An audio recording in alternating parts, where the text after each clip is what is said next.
삼손의 입장에서 볼 때 자기 동족이 자기를 끈으로 꽁꽁 묶어다가 죽으라는 거 아니겠어요? 다 묶어다가 블레셋으로 넘겨질 때 그가 가졌던 자괴감이라는 것은 말로 표현하기 어려웠을 것 같습니다. 물론 이스라엘 사람들 입장에서 가만히 또 보면 삼손이 좀 엉뚱한 행동들을 그동안 많이 해왔기 때문에 이 삼손을 지도자로 인정하는 것이 쉽지는 않았겠지만, 그럼에도 불구하고 그러면 안 되는 것이잖아요. 아무리 문제가 있는 지도자일지라도 그 지도자를 잡아다가 블레셋에게 넘긴다는 이 사실 자체만 하더라도 이거는 너무나 엉뚱한 일이고 해서는 안 될 일을 하게 된 것입니다. 자, 그 이후 삼손은 어떤 모습을 우리에게 보여주고 있을까요? 세 가지 말씀의 은혜를 나누고자 합니다. 자, 첫 번째, 삼손은 자신의 사명과 싸움의 대상을 결코 놓치지 않고 있다는 것입니다. 다 같이 읽어볼까요? 시작. 삼손은 자신의 사명과 싸움의 대상을 놓치지 않았습니다. 네, 제가 여러 번 강조하는 내용이지만 그동안 좀 삼손 시리즈를 띄웠기 때문에 좀 복습하는 의미도 좀 포함되어 있겠습니다. 여러분, 지금 유다 지파가 삼손을 잡아다가 블레셋에게 넘겨주는 엉뚱한 일을 당했습니다. 삼손 입장에서 보면 섭섭한 일이죠. 섭섭하고 화가 나고 분노가 일어나지 않겠습니까? 어떻게 아무리 그래도 그렇지 내 백성이 나를 잡아다가 적군에게 넘겨준다? 이해할 수 없는 일을 자기 눈으로 그리고 자신이 몸소 당하고 있는 그런 현장을 맞이하게 된 것입니다. 섭섭하고 화가 나지 않았을까요? 자기의 백성이고 자기 편인데 말이죠. 삼손이 동족에게 배신을 당한 것이죠. 삼손은 최소한 힘이 있는 사람입니다. 아마 그런 일을 당했을 때 그 몰지각한 유다 사람들을 힘으로 얼마든지 욕하고 제압할 수 있는 능력이 삼손에게 있었던 것이 분명한 사실이지만, 여러분, 삼손이 어떻게 하는 줄 아세요? 그냥 순수하게 잡혀줍니다. 그들이 이렇게 이야기하자 순수하게 잡혀주고 그들이 그를 묶을 때 가만히 있습니다. 그냥 묶임을 당해요. 당하고 블레셋 지경으로 넘겨주는데도 가만히 있습니다. 결국엔 블레셋 지경까지 넘기게 되었던 것이죠. 여러분, 이 억울한 상황을 당해가고 있는 삼손은 최소한 자기의 백성 이스라엘 사람들에게는 욕도 하지 않고 다치게 하지도 않고 공격도 하지 않습니다. 그리고요, 원망도 하지 않습니다. 아무런 말도 안 해요. 자기의 백성들이 자신에게 아무리 엉뚱한 짓을 해도 삼손은 아무 말도 하지 않습니다. 그냥 당하고만 있어요. 삼손은 최소한 두 가지, 자신의 사명과 싸움의 대상을 놓치고 있는 사람은 아니었다는 것이죠. 여러분, 삼손의 사명은 뭡니까? 메시아적 사명입니다. 메시아적 사명이라고 하면 우리 백성을 지키고 적군을 물리쳐서 우리의 백성을 구원시켜주는 것, 그것이 삼손에게 하나님이 주신 사명이었는데 수많은 엉뚱한 짓을 중간에 많이 하고 참 못난 모습을 많이 보인 삼손이긴 하지만, 그러나 자신에게 하나님께서 부여해 주신 이 놀라운 메시아적 소명을 삼손은 결코 놓친 적이 없다는 것이죠.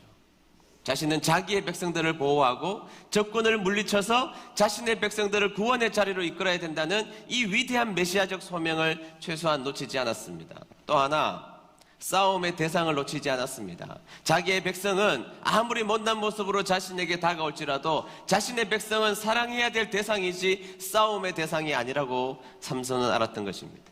그래서 삼손은 자신의 싸움의 대상인 블레셋과는 싸우지만 그러나 자신의 백성들과는 단 한 번도 싸우지 않았던 것이죠. 여러분, 가만히 이 모습을 보면 예수님의 모습이 좀 보이지 않습니까? 엉뚱한 삼손이지만 삼손의 모습 가운데 예수님의 작은 파편들이 보이기 시작해야 한다는 것이죠. 여러분, 예수님 어때요? 예수님을 누가 잡아다가 로마에 압송시켰습니까? 누가 잡았습니까? 누가 고발했습니까? 누가 문제를 삼았습니까? 자기 백성들이거든요. 이스라엘 백성들과 제사장들이 예수님을 고발하고 잡고 신문하고 했단 말이죠. 자기의 백성들입니다. 그런데 예수님은 자기의 백성들에 대해서 아무런 대꾸도 하지 않았고 자기의 백성들에게 원망하지 않았습니다. 그리고 잡혀서 로마에게 결국엔 넘겨지게 되었고 결국에는 골고다 십자가에 죽기까지 했던 것입니다. 예수님이 힘이 없었습니까? 성경을 가만히 보면요, 여러분 요한복음 가만히 읽어보세요. 로마 군대가 예수님을 잡으러 올 때 예수님께서 한마디 하자 그들이 쓰러졌습니다. 그 내용이 나와요. 얼마든지 제압할 수 있었지만, 제압할 수 있는 힘이 예수님에게 있었지만 자신의 백성들에게 아무리 자신의 백성들이 자신을 배신할지라도 예수님 끝까지 그들을 사랑했습니다. 그리고 십자가의 죽으심으로 말미암아 자신의 백성을 구원하는 자리까지 예수님은 가게 되셨던 것이죠. 내가 죽고 상대를 살리는 것, 삼손은 그것을 잊어버리지 않았다는 것입니다. 삼손은 최소한 자기의 백성들이 자신에게 아무리 엉뚱한 짓을 해도 그들에게 나타나서 그들을 괴롭히지 않았습니다. 그리고 오로지 그에게 주어진 힘을 블레셋에게만 힘을 쏟고 있다는 사실이죠. 초지일관 그렇습니다. 여러분들 누구하고 싸워요? 누구하고 싸우십니까?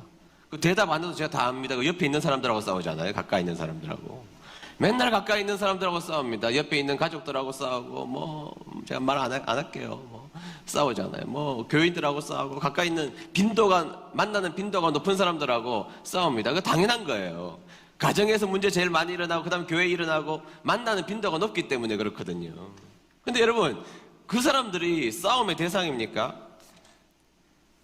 삼손은 최소한 그의 인생 가운데 자기 백성을 사랑할 줄 아는 사람이었습니다. 그리고 사랑해야 할 사람과 싸워야 할 대상과 분명히 나누는 일, 그 일에 있어서 삼손은 실패하지 않았다는 거예요.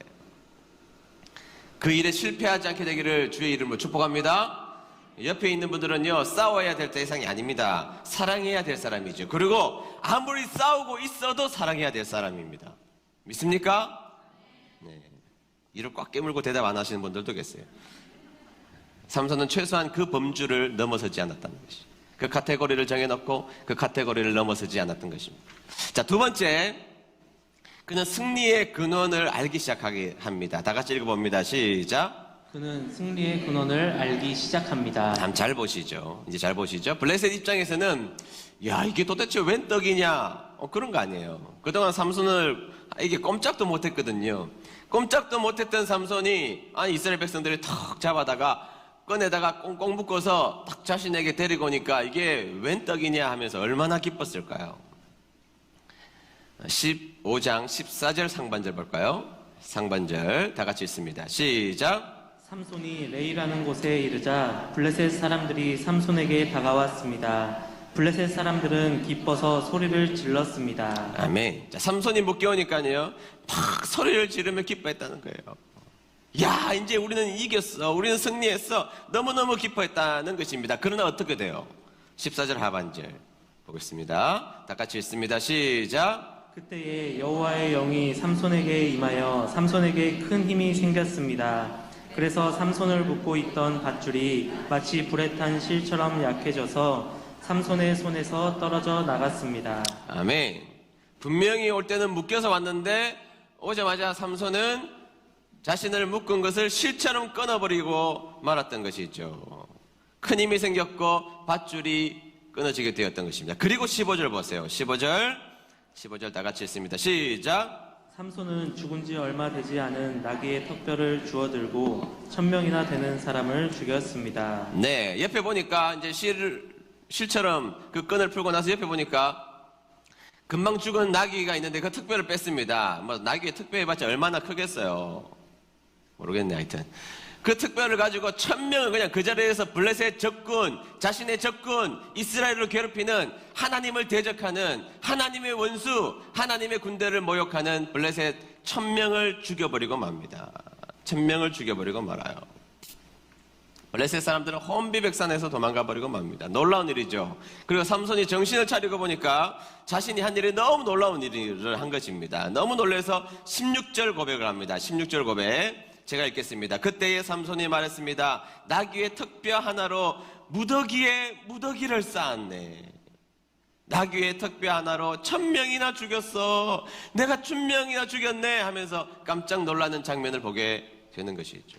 이게 무슨 일이지? 나귀 턱뼈? 이거 별 볼 일 없는 턱뼈를 가지고 내가 1000명을 죽이다니, 이것은 하나님께로부터 나왔다는 것을 그가 놀라고 있다는 것입니다. 어떤 사람들은 이 구절을 이렇게 해석하시는 분들에게서 이거는 자신이 했던 업적에 대한 그의 교만의 표시다 이렇게 말하는 분이 계시는데, 그 다음 구절을 보시면 그런 말씀 안 합니다. 자, 그 다음 구절 보시죠. 17절 상반절입니다. 17절 상반절 다 같이 읽습니다. 시작. 삼손은 이 말을 한 후에 턱뼈를 던져버렸습니다. 아멘. 삼손이 이 말을 한 다음에 와, 내가 이렇게 놀라운 일을 했어 하고 자신이 1000명을 죽였던 그 상징적이고 기념비적인 그 나귀 턱뼈를 확 버리고 말았다는 것이죠. 여러분, 이게 만약에 자신이 한 일이라고 생각하면 이거는 놀라운 기념이 될 만한 것입니다. 이걸 가지고 1000명이나 죽여서 놀라운 승리를 이루었으니까 이거는 박물관에 보관해야 될 거죠. 자신의 가보로 박물관에 보관해야 될 것으로 그렇게 생각을 할 수 있는 것입니다. 자, 이스라엘 백성들, 자, 봤지? 내가 이걸 가지고 1000명이나 죽였어. 그러면 이걸 박물관에 가서 잘 보관해도 아니면 자기가 보관해서 그것을 기념할 수 있을 것입니다. 여러분, 성경에 그런 일이 많거든요. 그런데 삼손은요, 조금의 미련도 없이 그 턱뼈를 던져버리고 맙니다. 왜죠? 궁극적으로 이 1000명을 죽이고 자신에게 승리를 베푼 것은 이 자신의 힘이나 이 나귀의 턱뼈가 아니었다는 것을 알게 된 것입니다.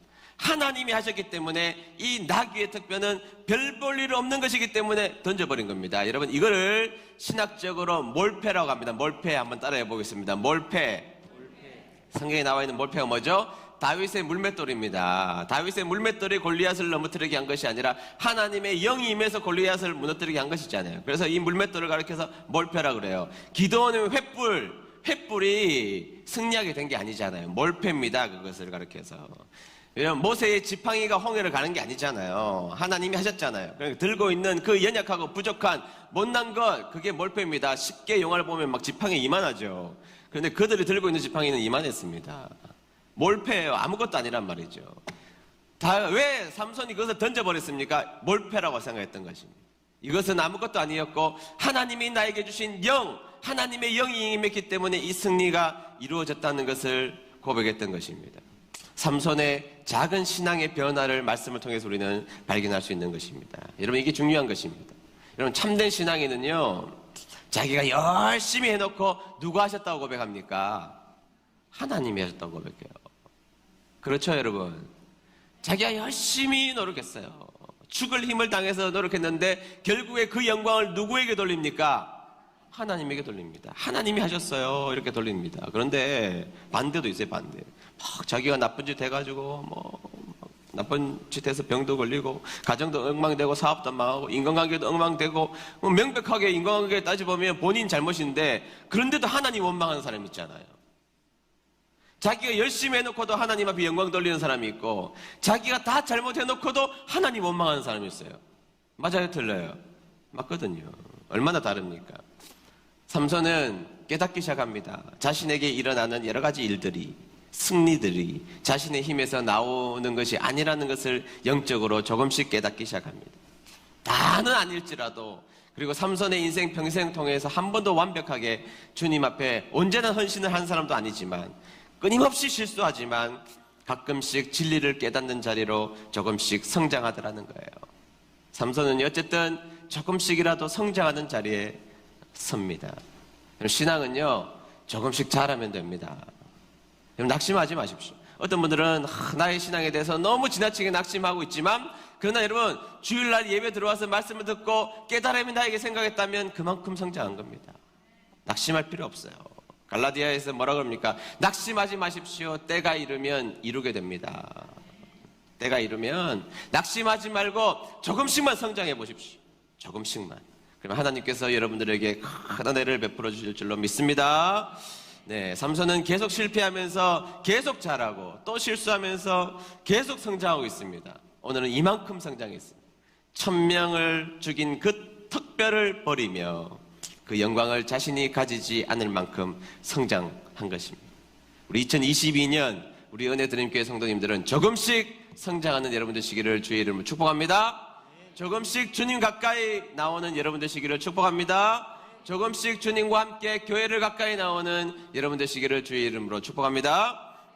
세 번째, 그는 부르짖음의 사람이 되었다는 것입니다. 다 같이 읽어봅니다. 시작. 그는 부르짖음의 사람이 되었습니다. 자, 그가 1000명을 죽였습니다. 여러분, 1000명은 뭐 금방 죽습니까? 1000명 뭐 톡 치면 사람이 죽어요? 사람 잘 안 죽습니다. 끈질기거든요. 근데 1000명을 죽일 때 그의 육체적 노동은 굉장히 많은 양이었을 것입니다. 그러자 다 적군을 물리친 다음에 목이 굉장히 말랐던 것 같아요. 뭐 다른 연하지 않겠습니까? 전 설교만 해도 목이 마른데 목이 얼마나 말랐을까요? 그때 삼손이 뭘 하죠? 18절 볼까요? 18절 보겠습니다. 시작. 삼손이 매우 목이 말라 여호와께 부르짖었습니다. 나는 여호와의 종입니다. 여호와께서는 저에게 이렇게 큰 승리를 주셨는데 제가 이제 목 말라 죽어야 합니까? 할례받지 않은 백성에게 사로잡혀야 합니까? 아멘. 자, 그는 18절을 통하여서 그의 목마름을 주님께 아뢰고 있다는 거예요. 여러분, 주님께 아뢰는 것을 우리가 두 자로 뭐라 그럽니까? 입을 꾹 닫고 그렇게 계시면 어려운 것도 아닌데 주님께 아뢰는 것을 두 자로 기도라 그러잖아요. 다시 한 번 더. 어려운 질문 아닌데 주님께 아뢰는 것을 뭐라 그래요? 기도라고 그러잖아요. 기도라고 그러죠. 여러분, 삼손이 물 먹는데 기도가 뭘 필요합니까? 솔직히 말해서 1000명 죽였어요. 지금 온 주변 사람들이 삼손에게 그냥 추앙하고 꼼짝도 못합니다. 물 가지고 와 하면 바로 물 가지고 와요. 블레셋 몇 명 잡아다 계신 물 가져와, 물 가져옵니다. 이스라엘 백성들도 너무 고마워서 물 가져올 수 있습니다. 한마디면 그냥 물 먹는 거 문제도 안 됩니다. 그런데 삼손이 비로소 기도하기 시작합니다. 물론 그 기도의 수준 자체가 그렇게 높은 게 아닙니다. 뭐 목마르다고 기도하는 게 수준이 높은 기도입니까? 그런데 여러분, 그의 이 18절의 기도의 속에 놀라운 변화가 있어요. 첫 번째는요, 자신을 뭐라고 지칭합니까? 18절 다시 띄워놓으세요. 자, 뭐라고 지칭하죠? 자신을 여호와의 종으로 지칭합니다. 자신의 정체성에 대해서 그는 자각을 하기 시작했습니다. 그래서 자신을 가리켜서 여호와의 종이다 이렇게 자각하게 된 것입니다. 그리고 자신의 문제를 하나님 앞에 부르짖는 존재가 된 거예요. 18절 한 구절을 통하여서 그는 자신을 하나님의 종으로 인식했고, 그리고 자신의 문제를 하나님 앞에 아뢰는 부르짖음의 존재가 되었다고 성경은 우리에게 소개하고 있는 것입니다. 근데 여러분, 물 먹고 싶다는 이 기도가 삼손의 전 인생 가운데 첫 번째 기도라는 거 아십니까? 첫 번째 기도입니다. 참 기도 안 한 사람이었어요. 삼손은 뭐 기도할 게 뭐가 있겠어요? 힘이 그렇게 센데, 자신의 능력이 그렇게 좋은데. 그런데 이 놀라운 변화는 한 번도 기도하지 않던 사람 삼손이 이제 비로소 기도의 말문을 여는, 기도가 시작된 사람이 비로소 되었음을 오늘 9절에서는 우리에게 소개하고 있는 장면인 것입니다. 기도의 사람이 되었다. 기도하는 존재가 되었다. 첫 번째 기도가 그의 입술에서 터져나왔다. 이게 성경에서 나와 있는 삼손에 대한 내용이라는 것입니다. 여러분, 무슨 기도도 시작하는 게 중요합니다. 무슨 기도도 하는 게 중요합니다. 여러분, 옳은 기도해 이렇게 주장하는 사람 치고 기도의 양이 많은 사람 본 적이 없습니다. 제가 항상 하는 이야기잖아요. 기도의 총량이 늘어야 기도의 질이 좋아집니다. 그런데 좋은 기도하자고 질을 추구하는 사람은 양을 줄입니다. 양을 줄이면 나중에 좋은 기도 못합니다. 기도의 악순환만 이루어지는 거예요. 무슨 기도라도 하나님 앞에 해야 한다는 것이죠. 기도하는 삼손이 된 것입니다. 지금은 시집간 자매인데요, 제가 주일학교 전도사 시절에 초등학교 저학년 꼬마아이였습니다. 저에게 편지를 보냈어요. 그 편지가 뭐냐면 이런 내용이에요. 전도사님, 제가 좋아하는 남자아이가 우리 반에 있어요. 여자아이거든요. 남자아이가 있어요. 그런데 그 남자아이가 다른 여자를 좋아해요. 당연하지, 그렇지 않겠어요? 뭐 당연히 다른 여자를 좋아할 수 있죠. 그러면서 다른 여자를 좋아해요. 속이 상해요. 제가 이걸 놓고 기도해야 될까요? 저한테 물었어요. 그래서 제가 그랬어요. 기도해야지. 당연히 하나님 앞에 뭐든지 기도해야지. 그런데 있잖아, 하나님 앞에 좀 이렇게 기도하는 거 좀 미안하잖아. 그 남자아이를 그 여자한테 빼앗아다 나에게 주십시오. 이렇게 기도하지는 말고 이렇게 기도하면 어떨까? 그 남자아이보다 더 멋진 남자친구를 저에게 주세요. 이렇게 기도하면 어떨까? 기도를 멈추지 말고 기도해야지. 기도해야지. 그때부터 기도하기 시작하더니 지금은 키가 180도 넘는 잘생긴, 찬양도 잘하는, 좋은 회사 다니는 믿음 좋은 남자 만나서 잘 살고 있습니다.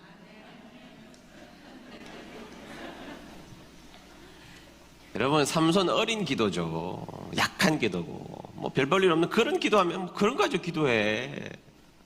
그러나 그 못나고 부족해 보이는 삼손이 기도하자 하나님이 깜짝 놀라셨던 것이죠. 그 삼손이 기도하자 하나님의 마음이 감동이 된 겁니다. 어떻게 삼손이 기도를 다 해? 저렇게 망나니 짓을 하는 삼손이 지금 나한테 기도를 해. 여러분 감격하시는 하나님이 보이십니까? 그러니까 여러분 너무 예쁘고 너무 기쁘고 너무 놀란 하나님이요. 18절 보세요. 19절 상반절 보세요. 금방 응답하십니다. 19절 상반절 시작. 그때 하나님은 레이 땅의 한 곳에 구멍을 내시고 물을 주셨습니다. 삼손은 그 물을 마시고 다시 기운을 차렸습니다. 그래서 삼손은 그 샘의 이름을 에낙고레라고 지었습니다. 아멘. 자, 하나님께서 그 삼손이 기도하는 게 너무 기특하고 예쁘고 너무 놀라서 하나님이 막 곧장 그냥 땅을 파세요. 땅을 파시고 거기에다가 막 물이 팔팔 쏟아지게 콸콸 쏟아지게 한 다음에 그 샘의 이름을 에낙고레다. 그렇게 말했죠. 에낙고레. 우리가 보기에는 수준 낮은 기도고 뭐 하나님은 뭐 그런 거까지 응답해 주셔. 이렇게 생각할 수 있지만 하나님이 기도하는 삼손을 만나자 감동하신 겁니다. 그리고 물을 주셨어요. 그리고 그 샘의 이름을 에낙고레. 뜻은 부르짖는 자의 샘. 누가 이 샘을 누릴 수 있냐고, 누가 이 샘을 가질 수 있냐고 나에게 부르짖는 사람에게 주는 거야 내가. 하나님이 이렇게 말씀하시는 거야. 에낙고레 그 샘을 가질 수 있는 자는 누구냐? 하나님 앞에 목마르다고 기도하는 자. 삼손이 기도하자 하나님이 놀라서 그에게 기쁨으로 에낙고레 샘을 허락해 주셨던 것입니다. 나에게 부르짖어봐. 내가 샘을 줄 거야, 샘을. 하나님 우리에게 하시는 말씀이에요. 어린 기도고 부족한 기도지만 하나님은 그 기도를 기뻐하셨다는 것입니다. 여러분 이게 아빠의 마음이라는 거 아세요? 이게 우리 하나님의 마음, 우리가 믿는 하나님 아버지의 마음이라는 거. 여러분 부모로서 살아가다 보면, 정상적으로 부모로서 살아가다 보면 자식이 항상 미안한 법 아닙니까? 그 자식을 생각하면 마음이 아픈 법 아니에요? 제가 민이가 유치원 한 5살쯤 됐을 때 집을 나서는데 아파트 옛날에 이제 입구 현관문 있잖아요. 현관문을 닫았는데 안 닫혀요. 잘 안 닫혀서 제가 힘을 밀어서 한 번 더 이렇게 밀어서 닫았는데 갑자기 문 안에서 비명소리가 들리는 거예요. 미니의 비명소리가. 알고 봤더니 손이 그 문에 끼인 거예요. 제가 놀래가지고 막 가서 손을 막 살펴봤더니 새파랗게 멍이 들었어요. 뭐 이렇게 만져보니까 부러진 것 같지 않은데 새파랗게 멍이 들고 애가 막 우는 거예요. 얼마나 아프겠어요, 여러분. 애가 더 컸으면 손이 부서졌을 거예요. 그런데 너무 어린애니까 5살쯤 되니까 손이 부서지지는 않았지만 손이 새파랗게 멍이 들은 거예요. 제가 놀래가지고 제가 막 무릎을 꿇고 눈을 이렇게 맞추고 미나 괜찮아? 미나. 막 너무 마음이 아픈 거예요. 내가 그랬잖아요. 어린 애가 손이 새파랗게 멍이 들었으니까 괜찮아 미나. 그래서 내가 아빠가 너무 미안해 막 제가 어쩔 줄을 몰라서 하니까 유치원생 민이나 나를 꼭 안아주면서 그랬어요. 아니야 아빠 안 미안해 그러더라고요. 5살짜리니까 언어 구사력이 정확하지 않지만 걔가 하고 싶은 거 아빠 미안해하지 않아도 돼. 그러면서 괜찮아 아빠 안 미안해 그렇게 말했는데요. 16년이 지난 지금도 미안해요. 그래가지고 민이가 가끔씩 저한테 연락하거든요. 아빠 돈 좀 보내주세요. 그러면 제가 16년 전이 생각이 나요. 지금도 저는 한 번도 민이가 보내달라는 돈보다 적게 보내준 적이 한 번도 없어요. 민이가 보내달라는 돈 한 번도 적게 보내준 적이 없고 왜 보내달라고 하는지 한 번도 물어본 적이 없어요. 16년간 그래요. 16년간. 저는요 그 생각이 가끔씩 나거든요. 그러면 아직도 미안해요.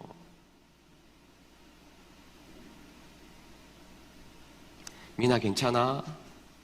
미나 안 아파? 미나 미안해? 안 미안해? 안 미안해 아빠 안 미안해 괜찮아 울면서.